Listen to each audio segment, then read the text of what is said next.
Good afternoon, everybody. Happy Sunday to everybody. Thank you for those that are here with me live, and thank you to those that may listen to this talk at some point in the future. Today, we're going to talk more about Yeshua's Halakah. Halakah means a walk or a way. It is the set of teachings that a Jewish master has to offer to their disciples to help them to achieve God consciousness. So throughout the Christian Testament and non-canonical Gospels, we find different teachings that Yeshua has taught. And each week for the next few weeks, we're going to go over the generality of the different areas of Halakah that Yeshua taught. He taught an outer Halakah of good works. He taught an inner Halakah, which helped us to transform and to transcend the mind in our lower tendencies. And then he had a secret Halakah for his inner circle of disciples, which was meant to attain union with God or perfection of the soul. Today we're going to look at the outer Halakah of Yeshua.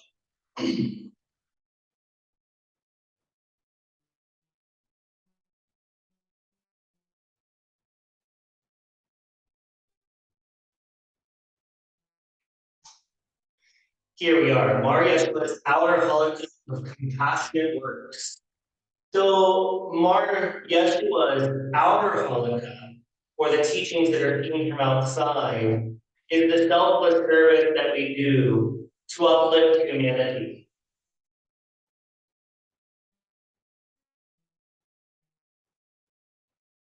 So I have a gospel verse for each little section I'd like to share with you today. And here, the gospel verse is in the center of the screen.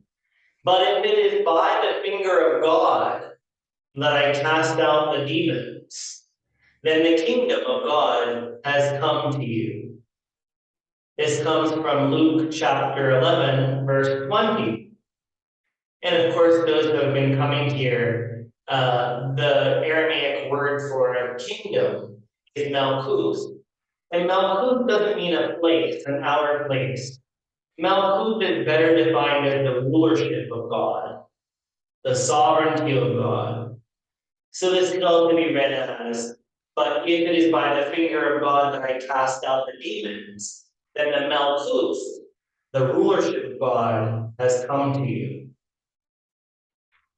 We've discussed this in a prior talk a while back, maybe several months back, that when Yeshua began his ministry, he wanted to show that the Malkuth of God was coming.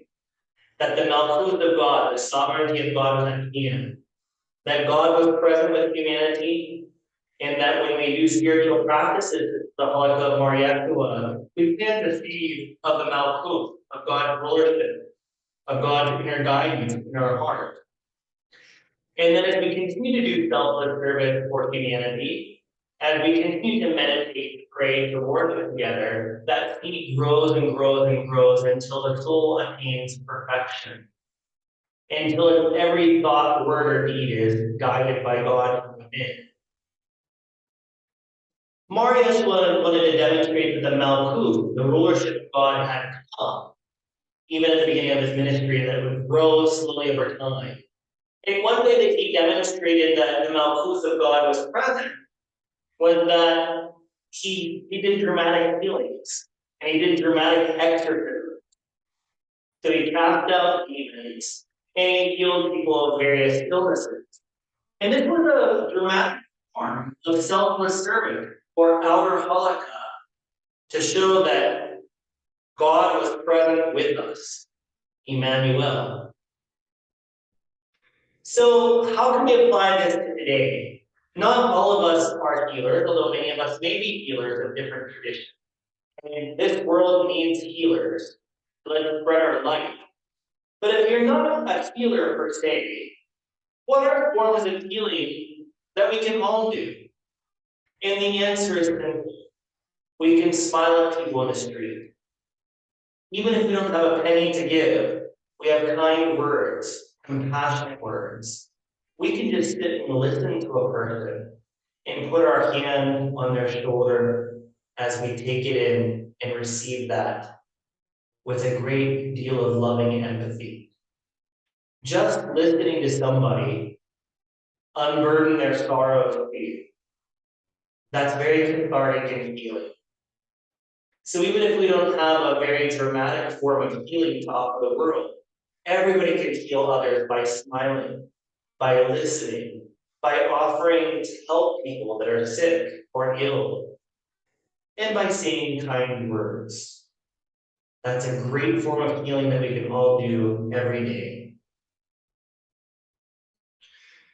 Religion that is pure and undefiled before God the Father is this: to care for orphans and widows in their distress, and to keep oneself unstained by the world. This comes from the letter of James, chapter 1:27.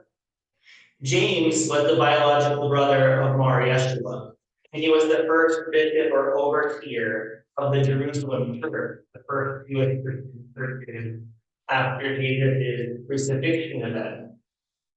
So James grew up with Yeshua. He would have walked with Yeshua. And obviously, many of the types of teachings he would have to offer would be influenced by Yeshua.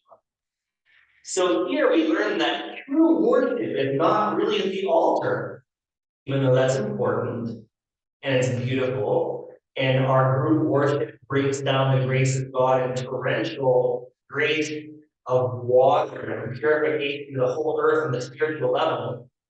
The real worship that we do that qualifies us to even come here and worship the altar is loving kindness, serving the vulnerable populations. Here, James, or the person writing as James, says that to care for orphans and widows is a religion that's pure and undefiled, but also to care for the sick, to care for the elderly, to visit those in prisons, to help or support any vulnerable population. And there's so many of them. That is true religion.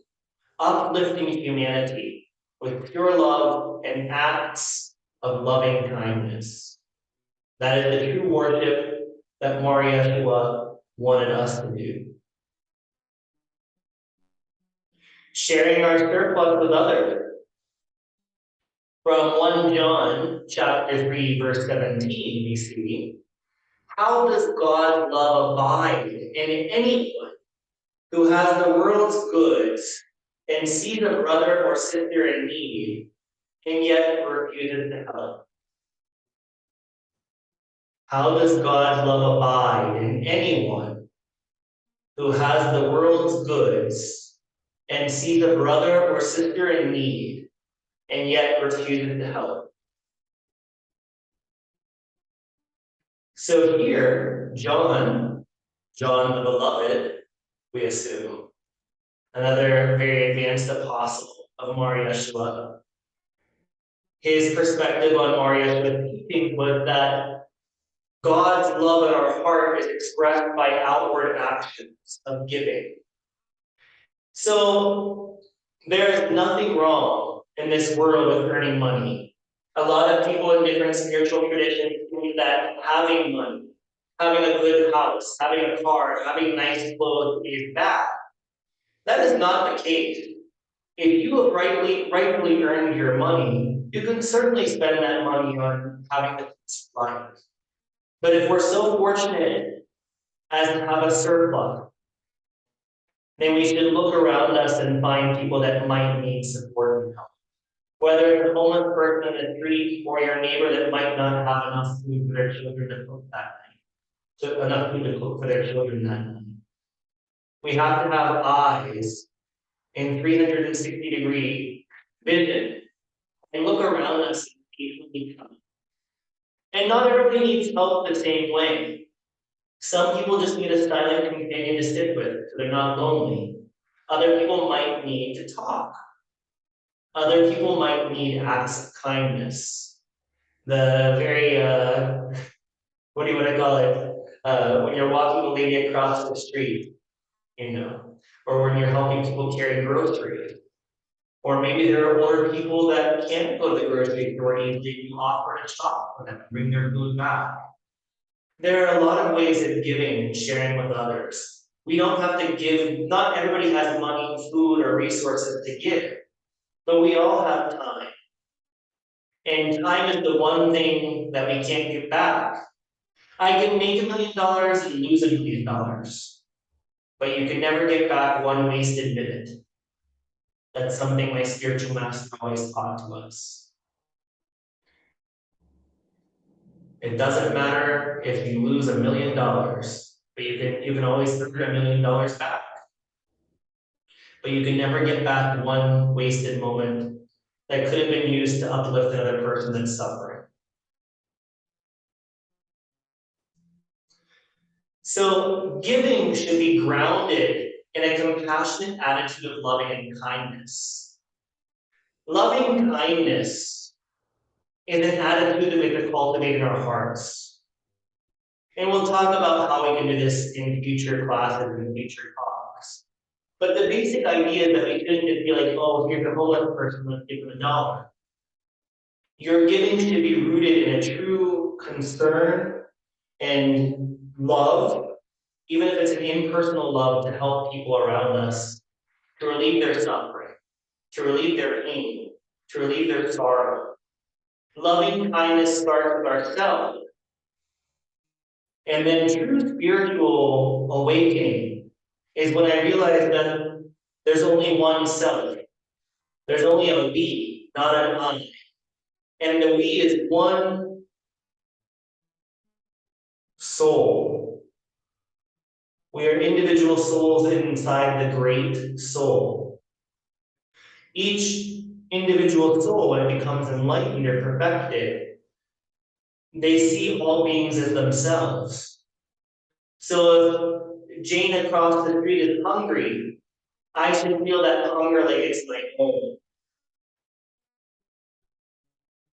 So it's not just giving clothes to give clothes because I think God will reward me in heaven later on, or giving food to give food because it makes me feel good about myself. Giving and sharing, whether it's of our time, our resources, our skills, it should come from an inner attitude of wanting to express in thought, word, and deed loving kindness. And it's loving kindness that will help this humanity evolve into something better.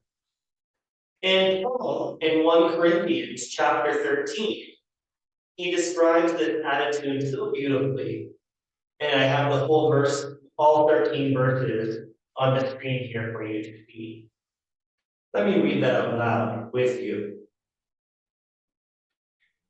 If I speak in the tongues of mortals and of angels, but do not have love, I am a noisy gong or a clanging cymbal. And if I have prophetic powers and understand all mysteries and all knowledge, and if I have all faith so as to remove mountains, but do not have love, I am nothing. If I give away all my possessions, and if I hand over my body so that I may boast, but do not have love, I gain nothing. Love is patient. Love is kind. Love is not envious or boastful or arrogant or rude. It does not insist on its own way. It is not irritable or resentful. It does not rejoice in wrongdoing, but rejoices in the truth. It bears all things, believes all things, endures all things. Love never ends. But as for prophecy, they will come to an end. As for tongues, they will cease. As for knowledge, it will come to an end. For we know only in part, and we prophesy only in part. But when the complete comes, the partial will come to an end. When I was a child, I spoke like a child. When I became an adult, I put an end to childish ways. For now we see in a mirror, dimly, but then we will see face to face. Now I know only in part, then I will know fully, even as I have been fully known. And now faith, hope, and love abides. These three, and the greatest of these is love. So Paul is saying here in an authentic letter of Paul, 1 Corinthians, that of all the spiritual charisms you can have, all the spiritual gifts you can have, the greatest spiritual attainment that anybody can have is love. Is having loving kindness in your heart, having compassion in your heart, having understanding in our heart, learning to see all beings as our one self, no longer I consciousness, but moving to we consciousness, no longer moving from my singular self and its needs, but the needs of the whole humanity. What can I do in a small way today that would uplift this one person? If we can all help one person today, then wouldn't that uplift the whole humanity? And this is exactly what Yeshua wanted us to do in his outer Halakah. Always give more than you take. That is the key to spiritual growth. In Acts chapter 20, verse 35, we see a very famous statement. It is more blessed to give than to receive.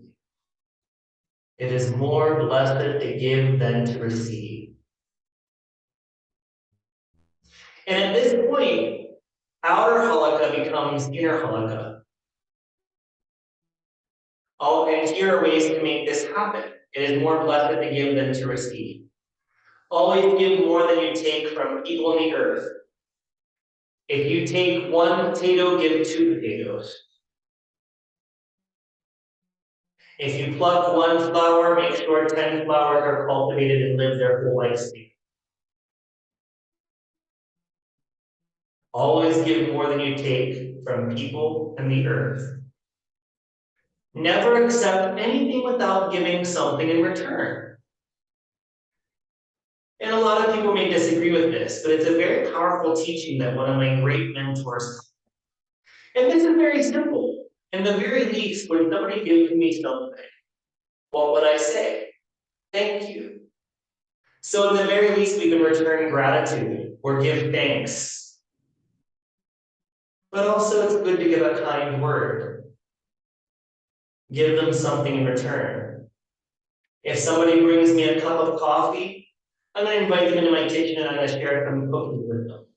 So we can sit down and have coffee and cookies. That's a small way of observing this rule. And finally, never give with the attitude or expectation of getting anything in return. So we should never give something in a manipulative way. In other words, I'm going to give you my attention, money, resources, food, a gift, in order that I get some kind of advantage. We shouldn't give in such a way that it has a personal advantage. We should give for the joy of giving without expecting anything, even a thank you in return. My spiritual master always used to say of flowers. I'm reminded as I look at these flowers on our screen. She used to say, when giving, we're always the first to receive. She said, imagine if you buy flowers for your beloved, aren't you the first one to enjoy their beauty and their fragrance?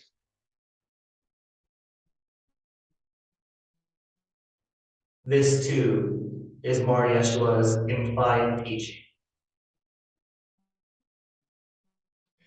Very important to understand, we've discussed this before. In the beginning, we always say, let us renew our vows. I will love the Lord with my heart and with strength. And then we say, Amen. Amen does not mean I believe. Amin comes from the triliteral word, the triliteral root associated with the word enuma. Enuma means fidelity. It doesn't mean faith is to believe. When I say amin, it means fidelity, and it also implies doing what is taught. So whenever we say amen, amen, amen, we say in the beginning of our liturgy, the Chalice. Let us renew our vows to God. I will love the Lord with my whole heart, my whole strength, etc. And then we say amen 3 times. And that means I will do this. I will do this. I will do this. That's what the 3 amens mean. I will put God first. I will love God with my whole mind, my whole heart, my whole strength, with everything that I am. You're telling God at the beginning of the liturgy, the Chalice, I will love you with everything I am and put you first. And then right after that, we go through some of the listings of the 10 Commandments. I will honor my father and my mother. I will do no murder. I will not steal. And at the end, we say, Amen, Amen, Amen, which means I will do it. I will do it. I will do it. I will have fidelity. I will be faithful to these teachings. So for Marietta, it was more important what you did or what you do or what you intended on continuing to do, such as selfless service, public humanity. That was more purifying than any kind of belief. Most churches of today place a heavy burden of importance on believing. But what Mar Yeshua historically taught, and what James points out here, is that faith without work is dead. You can believe whatever you want, but believing something isn't going to change the world. What you do will change the world. Every time we change a negative thought, word, or action into a positive thought, a positive word, a positive action, we are changing the world. It is what we do that's important. Believe whatever we want to believe. We all have beliefs, and our beliefs aren't exactly the same. Our interpretations are not exactly the same. But faith without works, which includes selfless service of Mariette's outer Halakah, faith without works is dead. It's useless. So no matter how great we become at meditating, we can never abandon the outer Halakah of uplifting humanity, of selfless service to the vulnerable, which is the true worship of God. My master always said that compassion is the beginning and the culmination of the spiritual path. Compassion is both the beginning and the culmination of the spiritual path. Meaning that whether it's my spiritual master or Mariette or any of the great ones of all time, the first thing that a spiritual master will teach you to do is to help others. To leave your own comfort zone, to leave your own needs, to leave your own wants, so that you can provide comfort to somebody else. Illumination, enlightenment, whatever you want to call it, nirvana, awakening. There is no awakening without serving the vulnerable.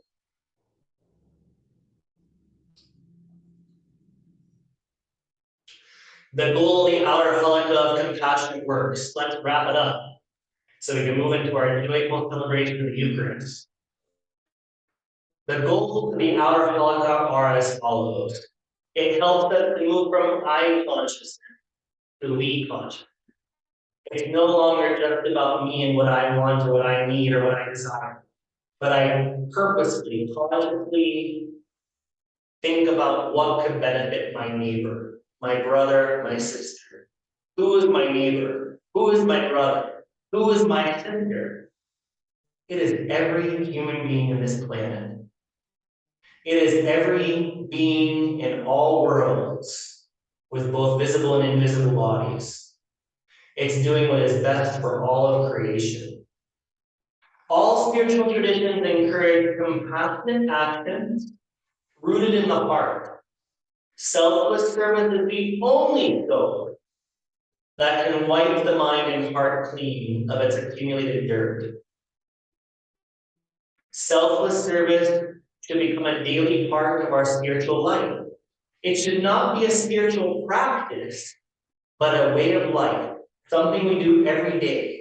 We have lived at least one person, make one person's life happier, better, easier. And we've done our job. We've done our worship today. Do not let the left hand, sorry, I have it wrong here. I have a little error there. Do not let the right hand know what the left hand is doing. This means that the selfless service we do, the giving we do, should be in secret. Nobody should know what we do because we don't want praise for it. Praise just makes the ego bigger. So all the giving we give, or the time we spend helping others, the skills we offer, it should be done in secret and as invisibly as possible. When Yeshua did healings, he always adjured the person healed to not tell anybody. Because Yeshua was following the teaching. Do not let the right hand know what the left hand is doing. That is a very important part of Yeshua's life. It is not the amount of time or resources spent in selfless service that matters. It is the amount of pure love put into the spiritual work that counts. That is what perfects us. That is what qualifies us to learn meditation, to worship this altar, and to learn inner secret teaching. My spiritual master teacher, and I'll leave you with her words. Do not expect the third eye to open until you open your two physical eyes to the needs of the world. Do not expect the third eye to open until you open your two physical eyes to the needs of the world. This is reminiscent of Yeshua's words. If thine eye be single, thy whole body shall be full of light. A lot of people interpret this saying to be the third eye. Bishop Louis Kaiser, one of my great mentors, he said that the Jewish idiom, the Hebrew idiom, is actually about the spiritual part. It's the single eye of the heart that we talk about in our Liturgy of the Chalice, that we chant about in Liturgy of the Chalice. Whether you imagine it's that your third eye will open up, or that your heart will open up, or whatever it is that illuminates us in our system of faith and belief, because all systems and all beliefs are welcome here. Whatever it is that opens up and receives God's light, whether it's a third eye, the light filling up your whole head like when we meditate on the Christ light, or the opening of a heart. Whatever it is, that spiritual opening will not happen unless we consider the needs of the vulnerable, of those that suffer. Let us focus now and always on the outer Halakah of Yeshua, that we may be made worthy to have union with the Supreme Consciousness, our Abba, our Father, Mother God.